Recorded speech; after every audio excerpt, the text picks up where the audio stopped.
On the morning of March 18, 1943, inside a heavily guarded chemical laboratory in Yokohama, Dr. Takeshi Yamamoto carefully poured a sample of captured American aviation fuel into a glass beaker.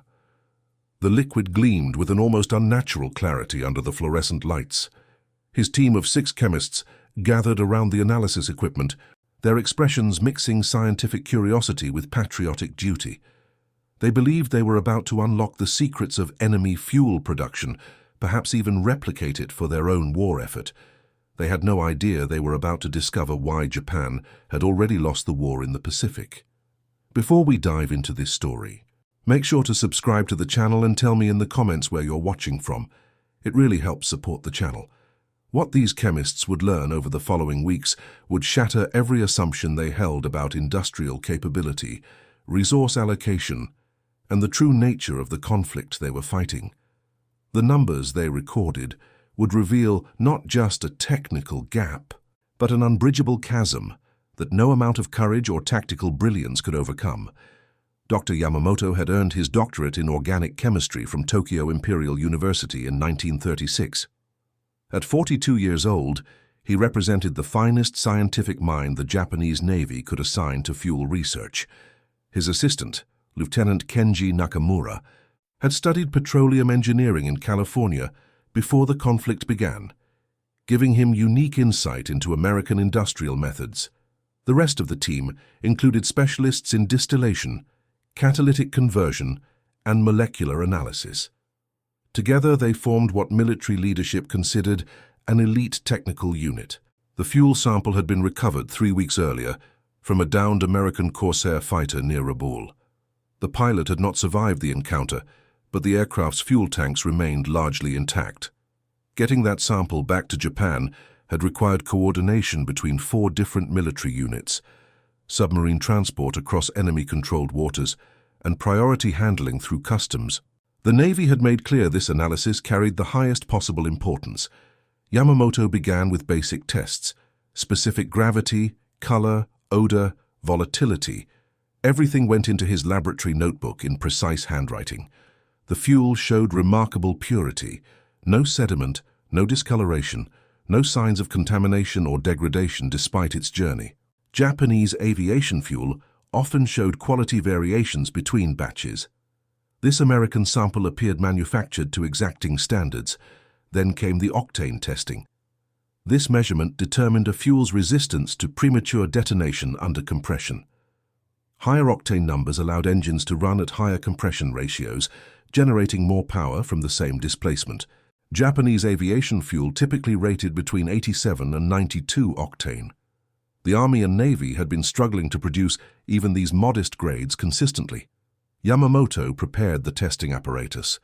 The procedure required running the fuel through a specialized engine under controlled conditions, comparing its knock characteristics against standard reference fuels.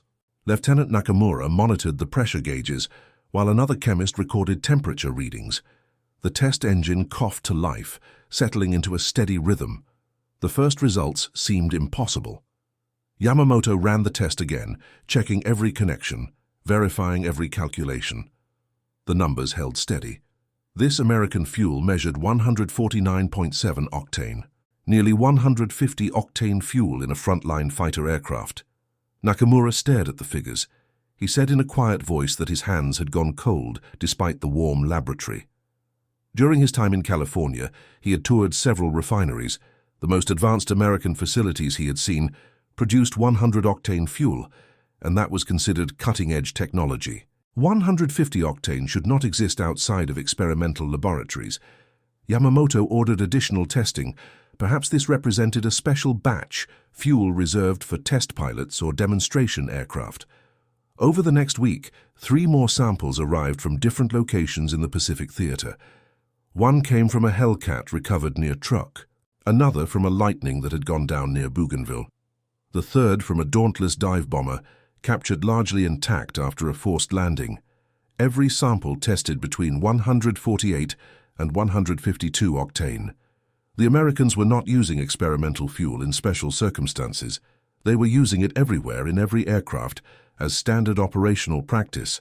The implications began settling over the laboratory like volcanic ash. Yamamoto requested production figures from Japanese fuel plants. The numbers arrived stamped with security classifications, but his clearance level granted access. Japan's entire aviation fuel production for 1942 had totaled approximately 630,000 barrels. The quality averaged 90 octane, with significant percentages falling below that standard. Nakamura had maintained some contacts in the American petroleum industry through academic channels before the conflict. Using carefully worded inquiries through neutral intermediaries in Switzerland, he sought information about American production. The response took 6 weeks to arrive. The numbers seemed to contain errors. He checked the decimal points 3 times. In 1942 alone, the United States had produced over 100 million barrels of 100 octane or higher aviation fuel. Not total fuel production, not gasoline for trucks and cars, just high-octane aviation fuel. They had produced 160 times more advanced aviation fuel than Japan's entire output, and at substantially higher quality. Yamamoto sat in his office, door closed, reviewing these figures in the dim light of evening. He had served in the Navy for 18 years. He had believed in Japan's industrial capacity, its technical expertise, its ability to compete with Western powers. These numbers suggested something different. They suggested his country had entered a competition it could not possibly win. The chemistry itself revealed even more troubling realities. Producing high-octane fuel required specific processes and ingredients. The primary method involved catalytic reforming of petroleum fractions, which required platinum or other rare earth catalysts. It also required certain aromatic hydrocarbons like toluene and xylene. Japan had limited access to platinum and struggled to produce aromatics in quantity. The Americans apparently had no such constraints. The fuel samples showed sophisticated additive packages.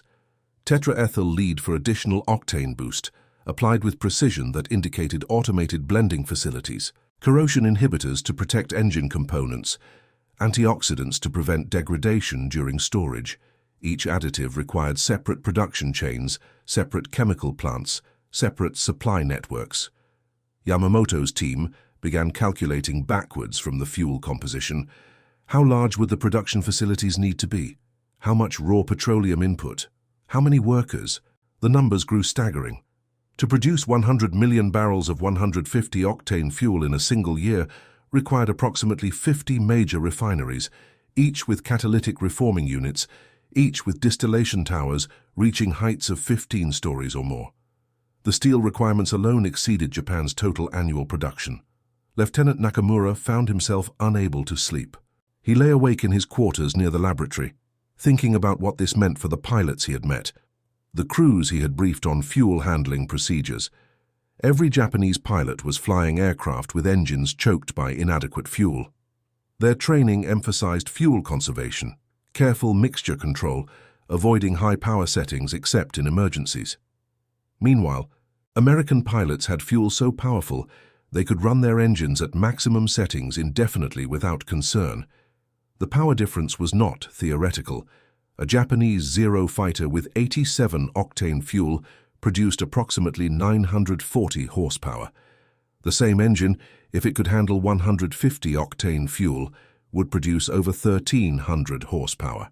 The American Corsair fighter already generated over 2,000 horsepower from its engine, and that was before accounting for the fuel advantage. The speed implications were obvious. More power meant more speed, more climb rate, more acceleration. But the tactical implications went deeper. American pilots could afford to be wasteful with fuel. They could run at high power during long approaches, during combat, during escapes.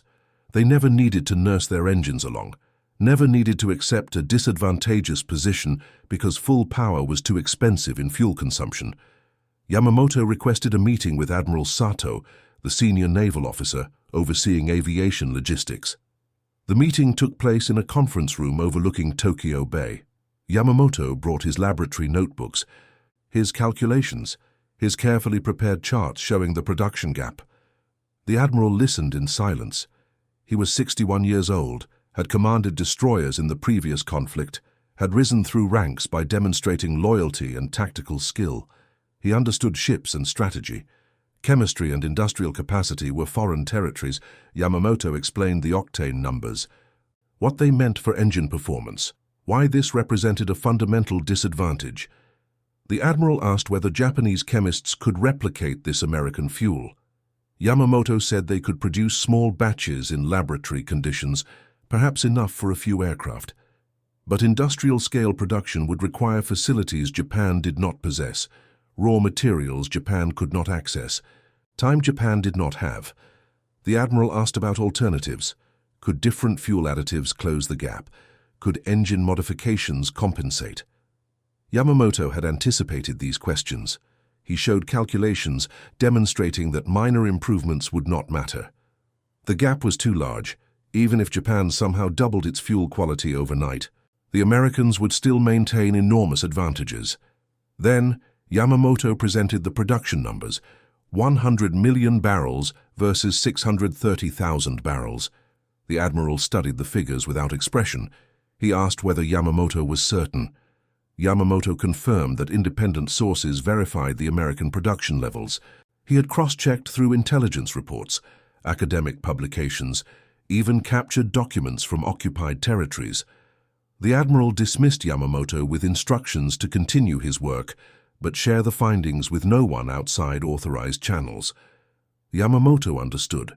These numbers represented strategic intelligence of the most sensitive nature. They also represented an uncomfortable truth that military leadership might prefer remained buried. Back in the laboratory, the team continued analysis. They examined fuel from different American aircraft types: heavy bombers, fighters, torpedo planes, scout aircraft. Everything showed the same quality level. The Americans had standardized on 150 octane fuel across their entire Pacific aviation fleet. One afternoon, Nakamura was examining molecular structures under a spectroscope when a realization struck him. He called Yamamoto over to review his findings. The American fuel showed trace elements indicating its source crude oil.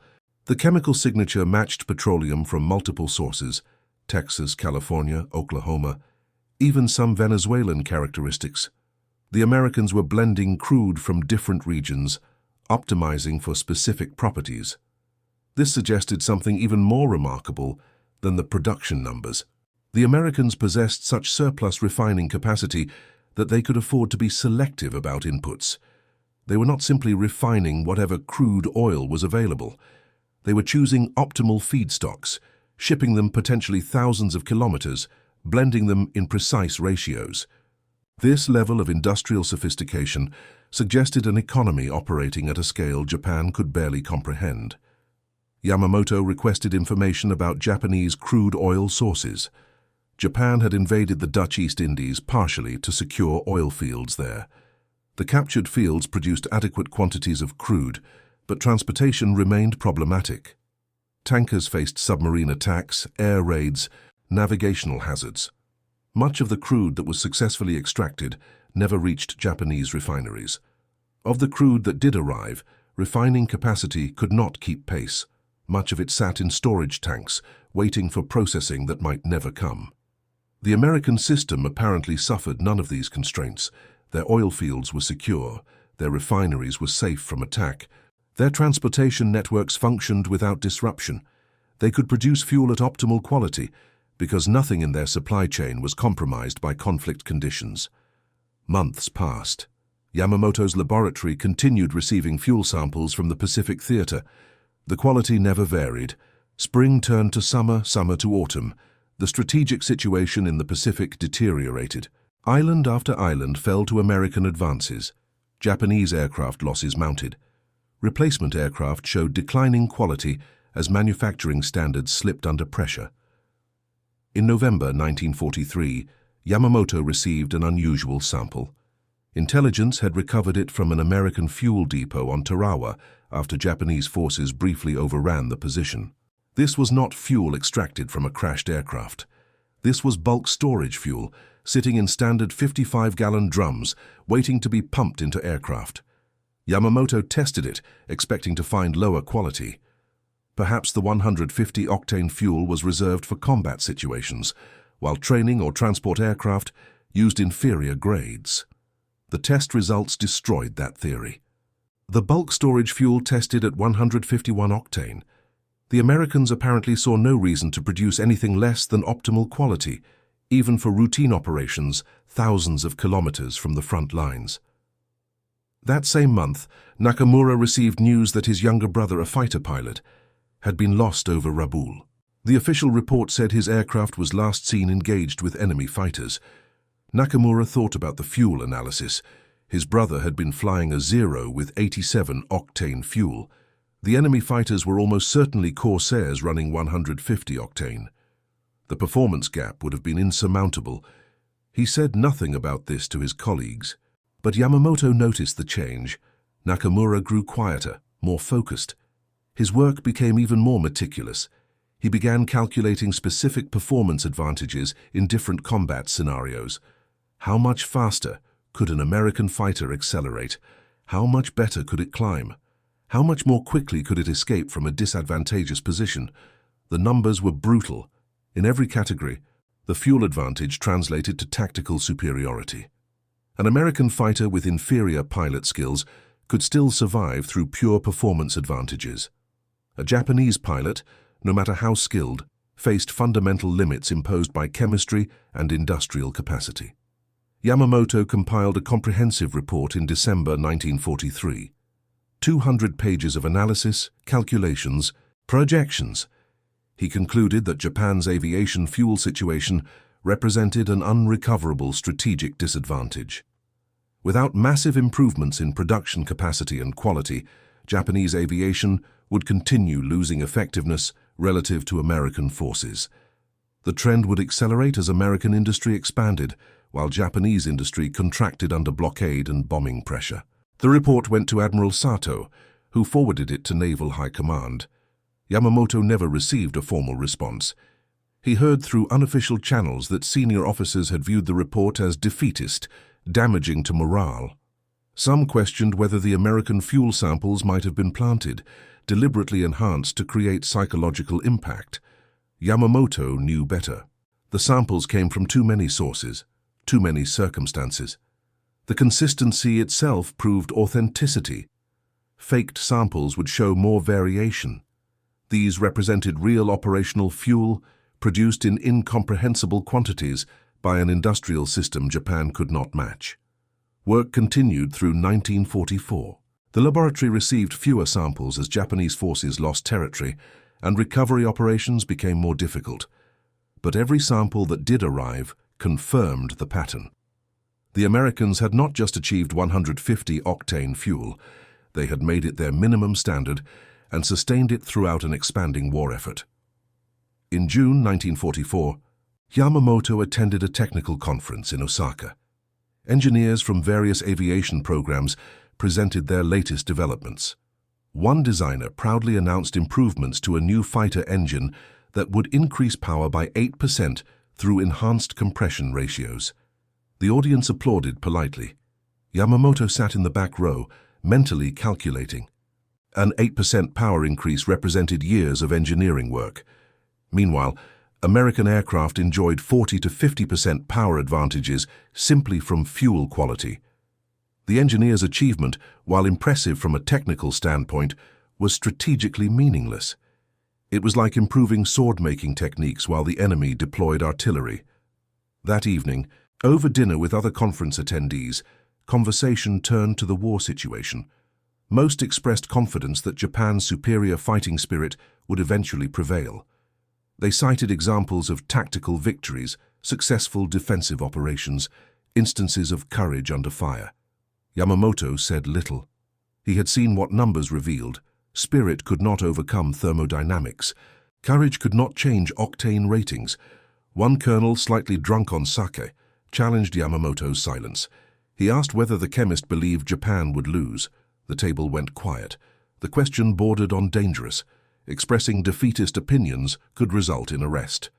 Yamamoto chose his words carefully. He said that Japan faced significant material disadvantages that required honest assessment. He said that technical realities could not be changed through determination alone. He said that understanding one's limitations was the first step toward developing effective strategies. It was the most honest he had been about his conclusions in a public setting. The colonel grunted, unsatisfied but unwilling to pursue the matter. Conversation moved to safer topics, but later a young Navy lieutenant approached Yamamoto privately. The lieutenant said he was a pilot, currently recovering from injuries. He asked whether the rumors about American fuel quality were true. Yamamoto saw no point in deception. He confirmed that American aviation fuel significantly exceeded Japanese capabilities.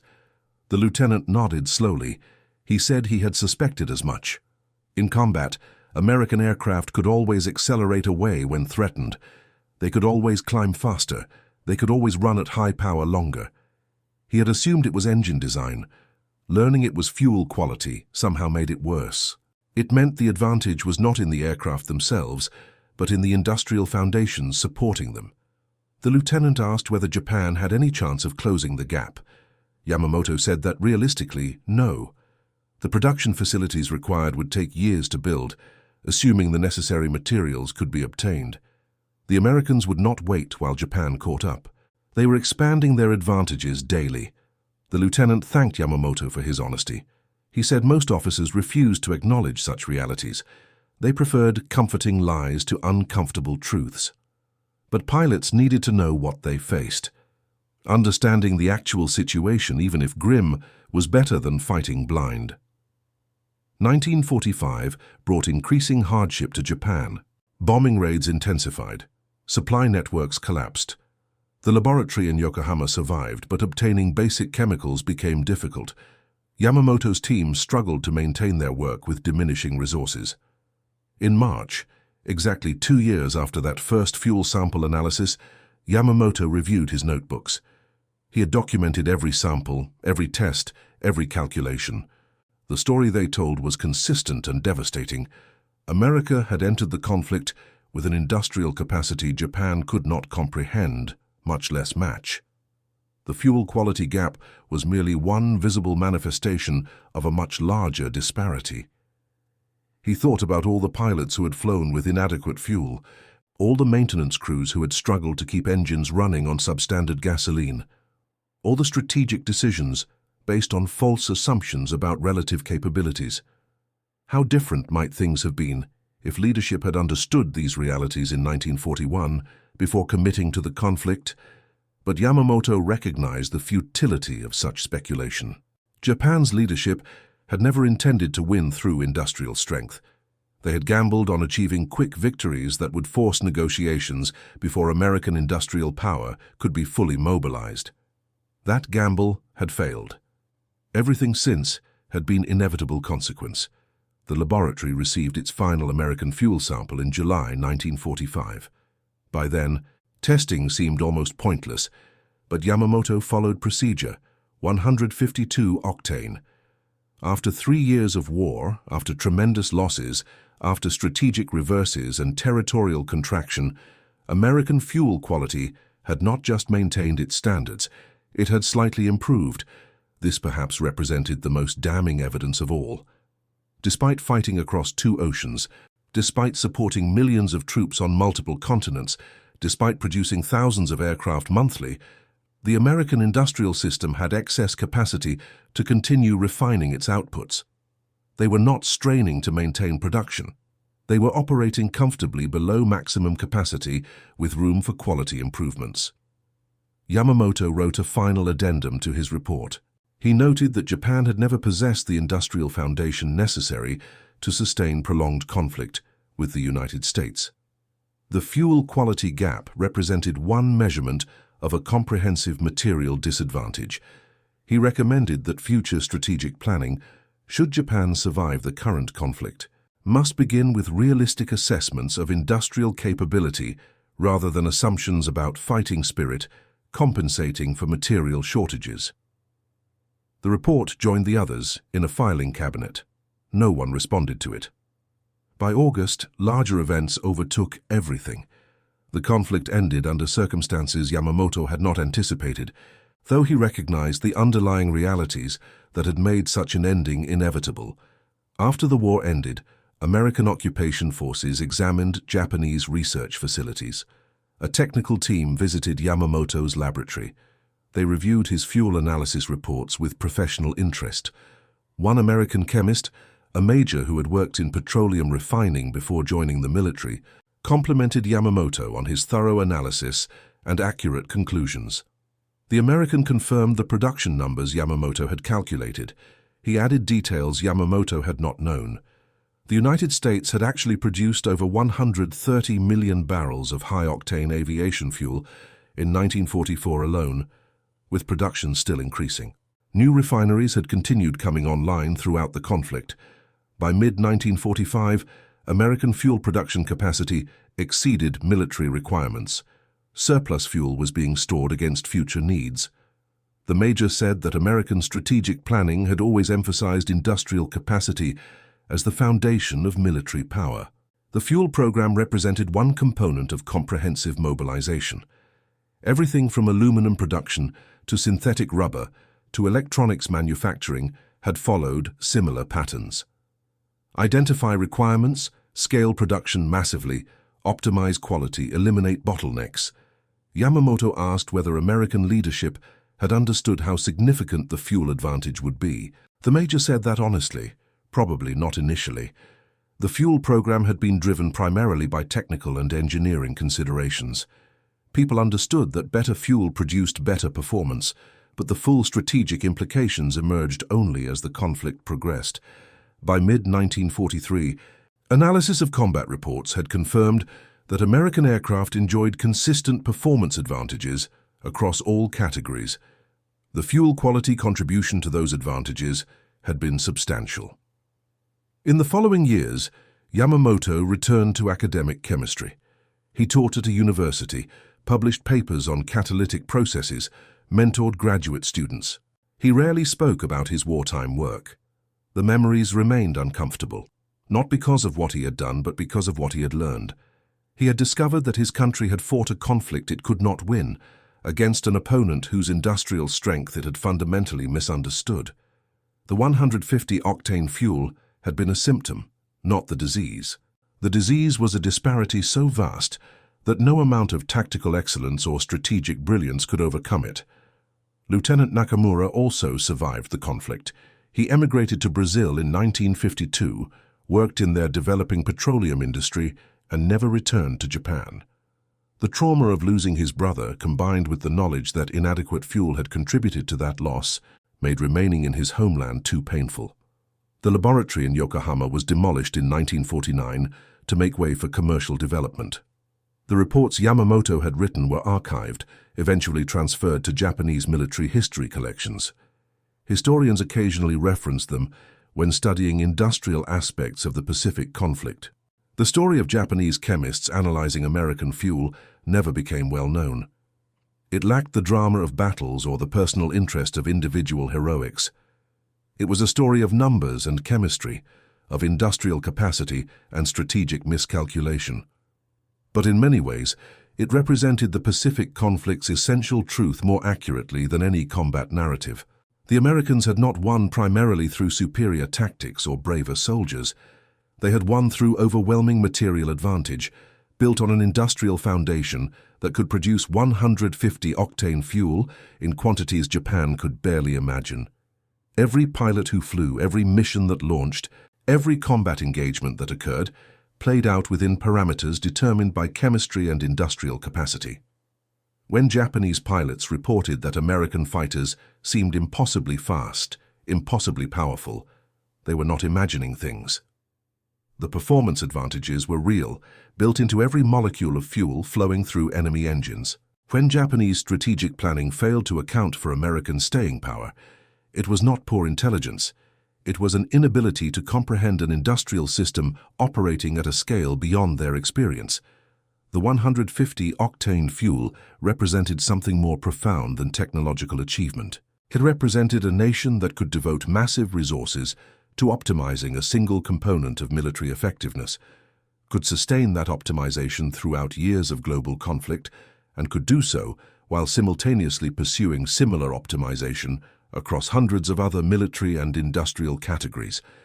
Yamamoto understood this better than most of his contemporaries. His careful analysis, his meticulous documentation, his honest reporting had revealed truths that leadership preferred to ignore. But the truths existed regardless of whether anyone acknowledged them. The fuel samples told a story that no amount of propaganda could change, a story written in octane numbers and production volumes.